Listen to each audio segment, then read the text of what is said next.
Hello, BookTube. We have crepuscular lighting in this video because, owing to a backlog of mail provoked by the federal holiday on Monday, my mail truck driver did not arrive here at Hyde Cottage until nighttime, until hours into writing time, when I was not expecting him. I just assumed he'd leave it for the next day. And it of course can't derail writing time. That's writing time. So now I'm in the gap between writing time and turning into a pumpkin to read for the rest of the night. But I thought, rather than let these things sit overnight, because there's bound to be more tomorrow, I would just do a video now and I'll upload it tomorrow, because you're all in bed now. You're getting your beauty sleep. But I didn't want to wait because I am human after all. I'm curious to know what's in it. It's a nice big mail haul, and it ends with not one but two boxes. So I thought we'd just dig in and see what kind of trouble we can get into. Let's start with this one here. Oh, it's a New York Review of Books classic. Oh, goodness. So I am on their list. That's fantastic to know. Not so much for me, but these are freelancer gold. Freelancers love these things. This one is Joan Sales' book Uncertain Glory, which I do not know. I'm assuming that it has some sort of smart hipster cachet to it that I'm not unaware of. So I'll look into it. It's all those in the New York Review of Books. Classic books are always worth looking into. So let's see what's next here. It's a very late night mail haul. Very strange. He'll be back on his normal schedule tomorrow. Let's see here. Oh, look at this. Oh, great. I did not know this was coming. This is a September relief as well. This is The Infidel and the Professor, a book about the friendship between David Hume and Adam Smith, by Dennis Rasmussen, who's an associate professor of political science at Tufts and lives in Charleston, Massachusetts. Okay, great. I did not know this was coming. Had no idea. But I love reading about David Hume, so I'll gobble it right up. Let's see what this next one is.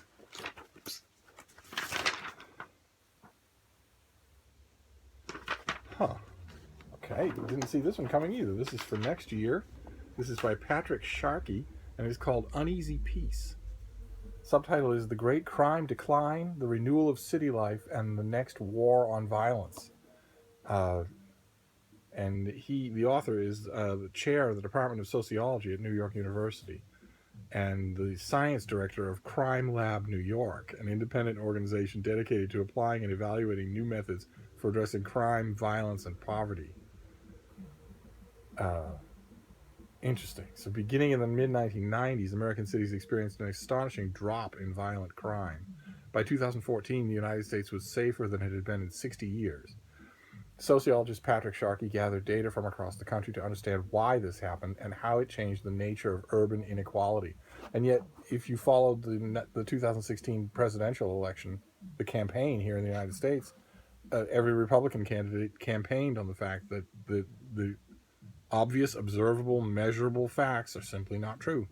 They campaigned in an alternate reality in which in which major American cities are violent nightmares of out of control crime. Crime's at an all-time low. Didn't matter at all. Didn't dent their support from their infamous base.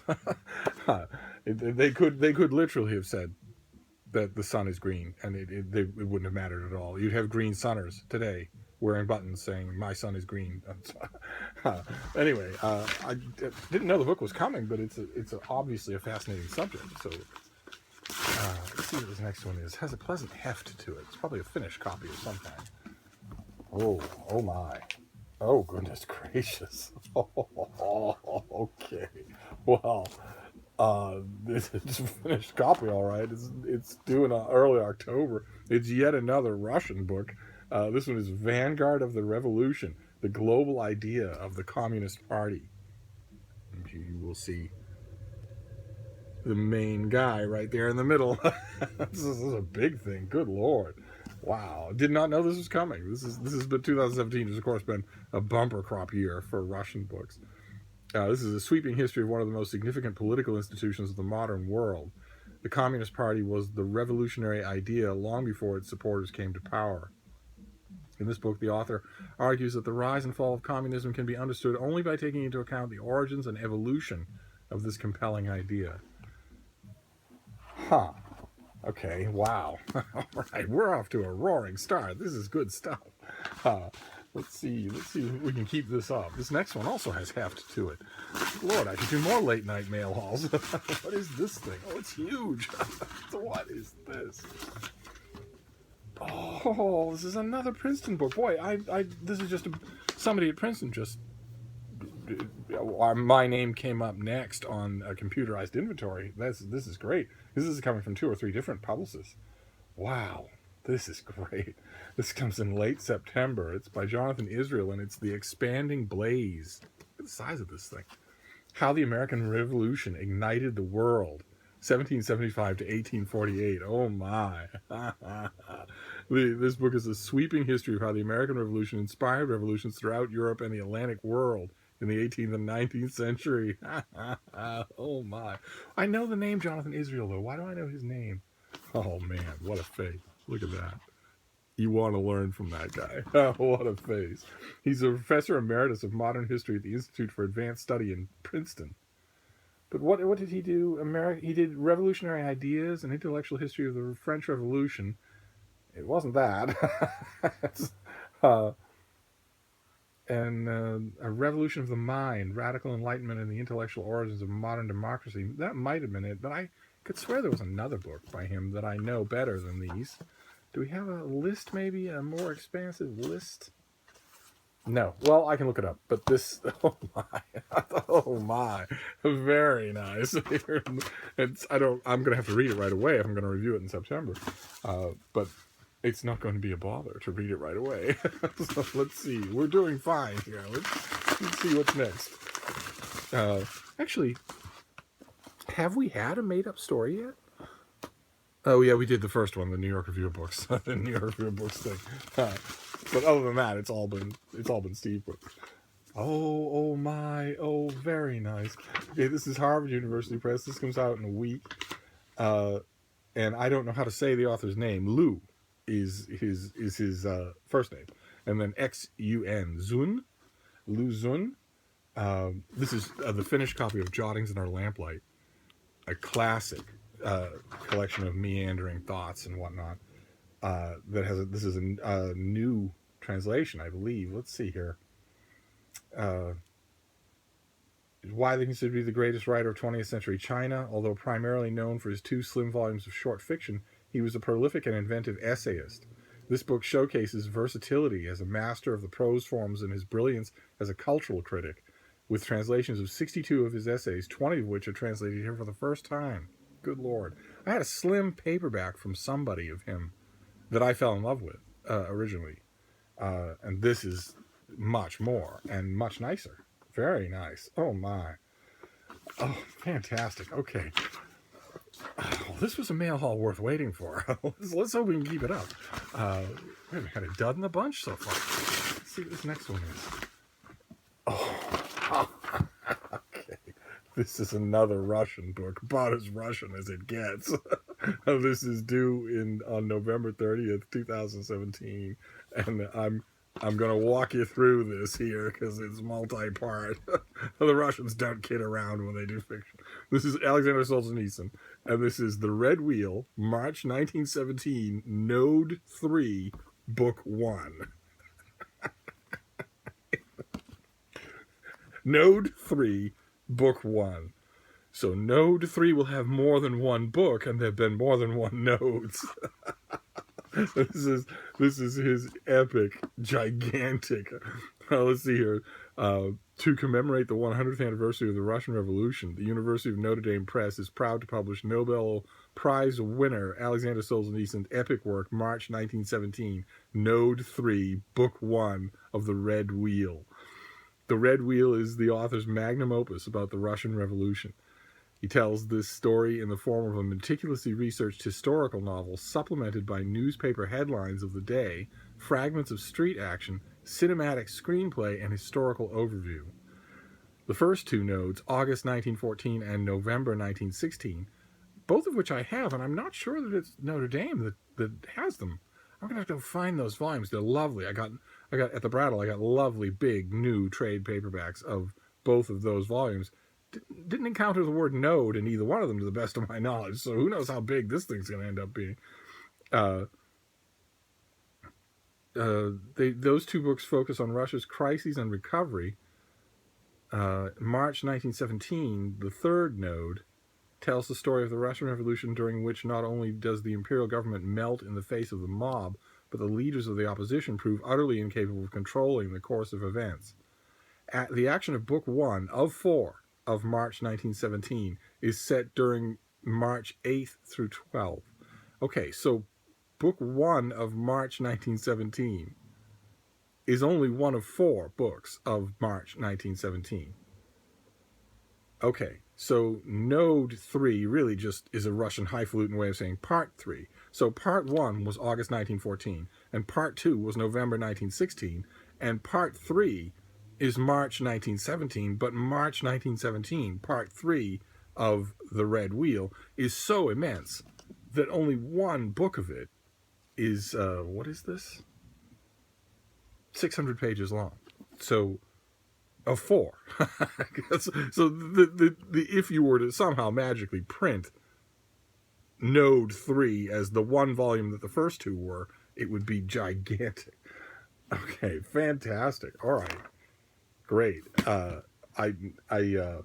have been meaning, actually, in observation of the anniversary of the Russian Revolution, I've been meaning to take out those Solzhenitsyn volumes and reread them, and this is the perfect kick in the pants to do that, because now I have a destination for that rereading. So great, fantastic.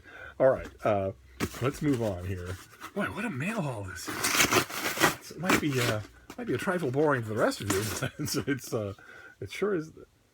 Now see. Oh well. Okay, we saw this before. This is a finished copy of Goodnight L.A., which is The Rise and Fall of Classic Rock, the untold story from inside the legendary recording studios, it's from Da Capo Press. I love them, and their editorial team is really good, so the book is probably really good, but I don't think I'm even going to bother to read it. It's so far outside of anything that I know or am interested in that I don't think it would be any kind of expenditure of my time even to read the book. It's much more a paperback junkie kind of thing, I would think. And I think this comes out in September. I think this is Are you not going to tell me when you come out? Or are you being coy? You're being coy. Yeah. Okay. What? If you don't tell me when you come out, then I don't care when you come out. But then now we've got the boxes to do, and then we'll finish up. So what is this first one? Taped all over like it was not intended to be opened.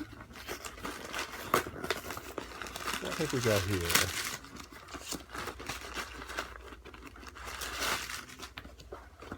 Goodness gracious.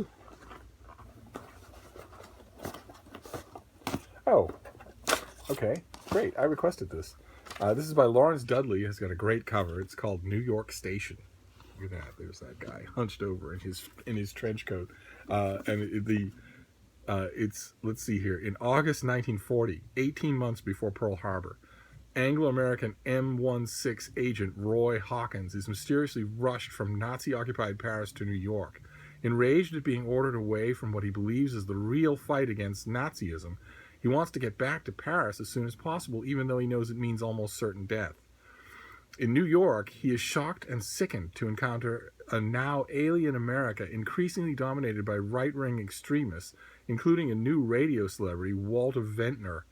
After a tense encounter with his friend and mentor, William Stevenson, he agrees to temporarily pursue a Nazi commercial envoy, Hans Ludwig, and try and stop him from stealing American submarine warfare secrets. So this guy thinks that he's being sent to the colonial backwater, far away from the front lines of fighting the Nazis, and turns out, in classic, World War II gumshoe fashion, to find the enemy at home. And it sounds really good. And plus, as a tip-off, when a book has a summary that's that small of type, that usually means a publicist who really believes in the book and wants to tell you enough to hook you. And it's been my experience that publicists who really believe in their books, as opposed to just getting something down the pike and needing to flog it around, it's been my experience that when a publicist really believes in their book, the book is usually worth reading. So, great, fantastic. So this is by Blackstone Publishing, and it comes out in January of next year. I have to resist the urge to read it right away. And then we'll do the last box, and then we'll finish up for now. But I'll only upload this in the morning because I don't want to wake any of you up. So what's this next one here? Oh, it's another finished copy. Oh, great. This is Queens of Conquest by Alison Weir. In a nice, bright, finished copy. This is also a September release, if I remember correctly. Yeah, this is the end of September. The lives of England's medieval queens were packed with incident. That's putting it mildly. Love, intrigue, betrayal, adultery, and warfare. But their stories have largely been obscured by centuries of myth and moralizing. Now, in the first volume of an exciting new series, best-selling author and esteemed biographer Alison Weir provides a fresh perspective and restores these women to their rightful place in history. Okay, and if I remember correctly, half the people in this book are called Matilda, so it's going to be a feat of narrative on her part to keep things clear. Let's see, it's Matilda of Flanders, Matilda of Scotland, Matilda of Boulogne, Empress Maud, and Adeliza of Louvain. So, all right, great. I have the advanced copy of this out in the other room, and I haven't read it. So, wow, what a Steve-centric haul. Good Lord. Here, let's take a look at it before we sign off. It's gigantic volumes of history, first of all, like a whole row of them. So we have Queens of Conquest by Alison Weir. We have The Expanding Blaze by Jonathan Israel. I could swear he wrote a book about the Dutch Republic. I'll find out. I'll look him up. Then Vanguard of the Revolution, about the history of communism. And then what else have we got here? Jottings Under Lamplight, in a lovely new hardcover edition. The Red Wheel, March 17, Node 3, Book 1 by Alexander Solzhenitsyn. Oh, God help me. And Good Night, L.A., which I'll have to remember to mention to Paperback Junkie. I bet that he would get a lot more out of it than I would. Then Uneasy Peace, The Infidel and the Professor, about Adam Smith and David Hume. New York Station, World War II era New York gumshoe mystery. And Uncertain Glory by Joan Sales. So that was I don't want to encourage postal malfeasance, but I will say that was almost worth waiting for. So I'm going to sign off for now, and I'll upload this in the morning when there'll be a new day. There'll be more mail. So I'll see you then. Thank you, BookTube.